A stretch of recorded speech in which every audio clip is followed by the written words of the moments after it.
Ush, Alhamdulillah sampai dah nasi. Okay guys, YSFM Malaysia kali ini meneruskan misi kita kemarin Tengkujuh sumbangan Yayasan CIMB ataupun CIMB Foundation, di mana di jajaran kedua, tempoh hari kita dah pergi jajaran pertama iaitu Gua Musang.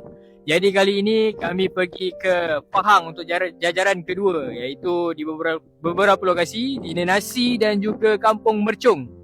Okay, so Alhamdulillah kita pun dah sampai dengan sekali lagi bantuan logistik daripada Angkatan Pertahanan Awam Malaysia.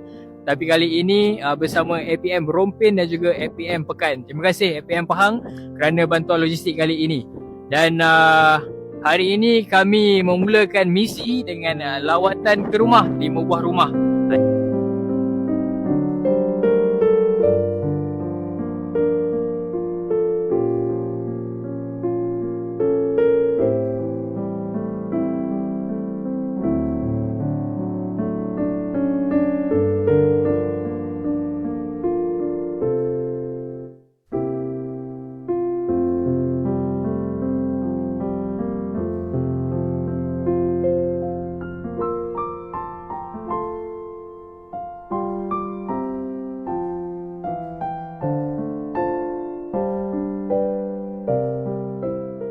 Jadi telah pun selesai tadi, dan esok kita akan pergi ke 2 tempat iaitu Kampung Mercung pada pagi dan juga Nenasi pada belah petang.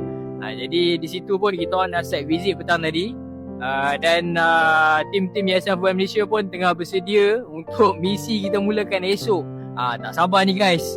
So jangan lupa saksikan media sosial YSFM Malaysia di TikTok, Instagram, Facebook untuk kita dapatkan update kemarin Tengkujuh jajaran kedua ni guys.